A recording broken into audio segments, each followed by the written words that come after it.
Today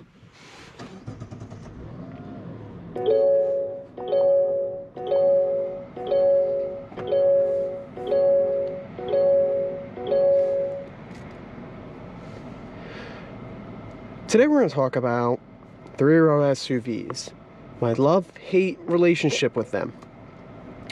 And we're going to be talking about it in the context of this Mazda CX-90.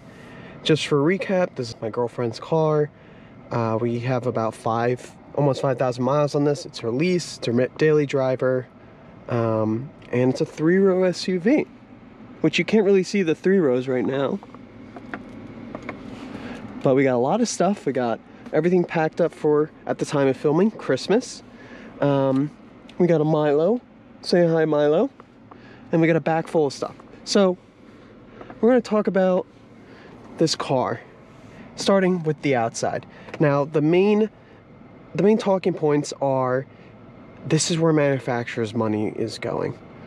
Three-row SUVs. It's the way the market is going and the way all R&D, investment, marketing, everything is going. So we're going to talk about my feelings towards that, the positive and the negative. Do a quick little walk around. So you got to get on the road. So, looking at the Mazda CX-90, this is I think, in my opinion, the most beautiful looking Mazda out there. It's boxy, it's long, it's got that Germanic long hood proportion because it has an inline six, which is part of its marketing gimmick. See how far pushed forward those wheels are? And then it's got this boxy rear end. It looks like a Range Rover or like a Land Rover, something luxurious. And it's big, it's large. Now just looking in the rear, we got it filled. We got Christmas presents, we got bags, we got a dog cage, and there's just a ton of usage of all this storage in a very practical hatch format. And you still get two very usable seats. Take note of the Skyactiv G badge on the right. So yeah, see how Milo has his whole seat to himself. He's comfortable, got plenty of space. Now this does have captain's chairs, so there's no middle seat here, but look at this, plenty of space for me to get in, no problem. I can totally reach the roof line. I know, but it's a little cold. But so much junk in here, not very organized, but excuse me, loads of storage space. Yeah, and it's just a good looking car. Mazda went all out, and this is kind of the sentiment with manufacturers. Mazda, this is their next step, their next evolution. This is how they go premium. They're bringing bigger engines, inline six, and a more upscale, luxurious feel to their lineup. Trying to break away from Toyota and Honda and go towards more like a Volvo, Acura, Lexus competitor, and I think they do a great job. All right, so just take a brief look. Inline six, big, beautiful, luxurious, premium engine bay. 6 cylinders, makes about 280 horsepower, 320 pound-feet of torque. 8-speed automatic transmission. Made it to a mild hybrid, wet clutch transmission, and all-wheel drive. Now there's a lot of information there. What you need to know is very premium, very nice drivetrain. You know, there's some bugs, it's a little bit jerky and stuff, but that's such a more premium engine in terms of refinement, sound, compared to like a 4-cylinder. There's no buzzing and rattling, there's no CVT, it shifts nicely, it has some good engine note, except when you get into the higher rev range, it gets very artificial. So that's kind of my main point, is that, and we'll set off while I keep talking, so you can hear that inline six. So that's kind of my main talking point for me personally, is I'm very into engines, very into kind of the different characteristics between a 4, 6, and 8-cylinder, turbocharged, naturally aspirated, inline, V, all that good stuff, and kind of the differences between these engines. So for most cars, V8s are going away, turbocharging is taking over. Turbocharged V6s, turbocharged 4-cylinders are so popular nowadays. Yes, they can make a lot of torque and they can make the power you need. You see the Grand Highlander and the Highlander in general, all turbocharged 4 cylinders. Lexus, same thing, all turbocharged 4 cylinders. Used to be naturally aspirated V6s. And then just V8s. I mean, all the muscle cars are going away. Dodge Challenger, Dodge Charger, the Camaro, the Mustang might be going away after this year. So just a lot of change. And obviously those aren't the same size cars, but emissions has regulated that we need to reduce, or emissions control has been implemented that we need to reduce carbon emission, that we need to you know, switch to smaller displacement engines, turbocharge, hybridization. This car's got it all for the V6. And those, see, that sounds premium, that sounds awesome. Anyways, so yeah, the big V8s are going away. V6s are going to be out the door, I'm sure, in a couple of years. And it's sad, but I mean, all the money right now is going into these 3-row SUVs, and they still have the bigger engines. BMW X7 still has a V8 option. The GLS and I think the GLE also have V8 options. Some of the GLCs, some of the X5s, which is smaller, have V8 options. M550i, M5, list goes on. And in terms of like Lexus, they only have 1 or 2 naturally aspirated V8s available. The GX460, which they're going to twin turbo V6 next year for 2024, and the Lexus IS500 is still kicking, but other than that, yeah, we're just not seeing a lot of these larger engines. So especially in smaller cars, the Lexus IS500 is the last passenger 4-door car with a naturally aspirated V8. That's new. The Charger isn't bought anymore, or isn't sold anymore with the V8. Everything's 4-cylinder turbos, or even, you know, there's some 3 cylinders coming out in the market, 3-cylinder turbocharged engines.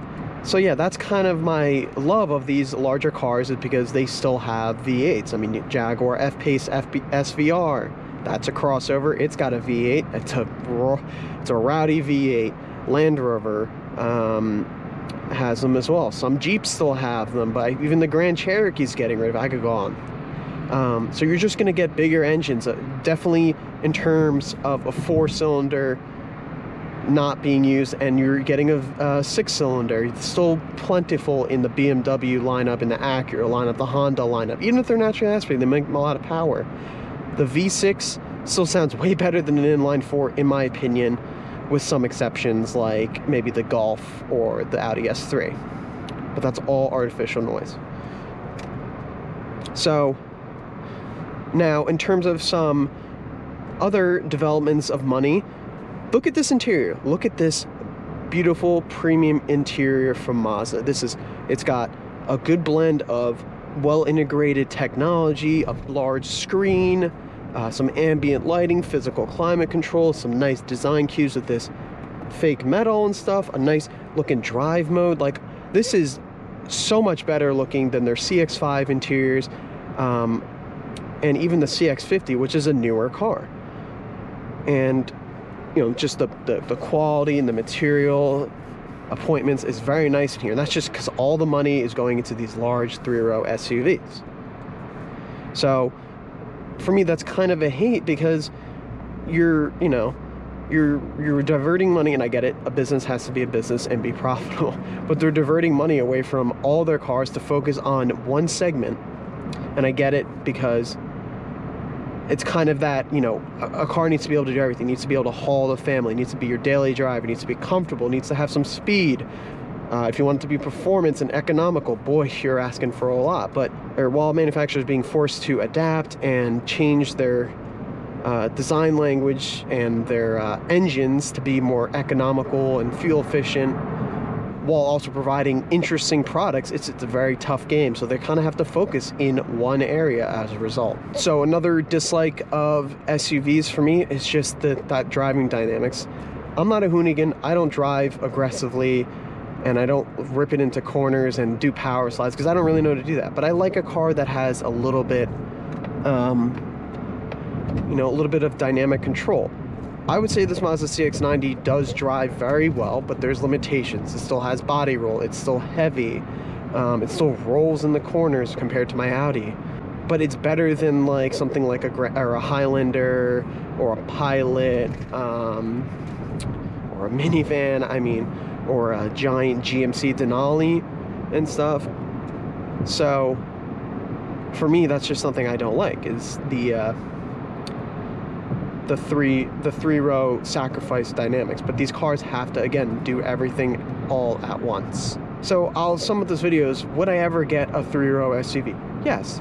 One of my favorite three-row SUVs is the Audi SQ7. That thing rips, it's fast, it's got a great engine tone, it's practical, it's comfortable, it does it all other than 9 and 10/10 handling. But you're not going to be doing that with that car. You're not going to be ripping it into corners. But also, when I think about getting an Audi SQ7, then I'm like, why don't I just get a Lexus IS 500? Because we have this car. And that Lexus IS 500 is so much more unique. It still has a V8 and stuff, and it's going to be definitely easier to maintain. It's not going to be as practical, but going back to, we have this. So it's really tough for an enthusiast, especially somebody who wants a V8, but also doesn't want to sacrifice too much practicality. Even the Grand Cherokee L, sometimes I'm like, oh, I know it's a Jeep, but it's super nice. I haven't driven one yet, but it's got a V8, at least some certified pre-owned ones, and you can get them for a pretty good deal. And it's a three-row, so at least it's a rear-wheel bias system, so it's got a little bit more better handling than like a front-wheel drive Acura MDX or a Lexus RX or a Lexus TX or GX, etc. Not the GX with the V8. So overall, to sum it up, manufacturers are putting all this money into three-row SUVs, and it's kind of a tough game as an enthusiast because there are some compromises, but there's also a lot of practical benefits, and just the fact that you're seeing the result of that extra money, development, and marketing effort. I mean, this interior is gorgeous. This car overall is a very good package, despite some of our gripes with maybe how smooth it is at low speeds, or you know, some missing features, but that's just a trim option. It's a really well-rounded package, and we are absolutely happy with it, even my snotty enthusiast self. So with that being said, hope everyone enjoyed the video, hope everyone gives it a like, and what do you think? Are you holding out against three rows or crossover SUVs and keeping your sedan, your coupe, or are you full in on SUVs because you love the ingress, egress, the practicality, the hatch practicality and stuff, all the benefits that come with a larger, taller car? Maybe you think you're safer up high. Let me know in the comments below, and I'll see you on the next one.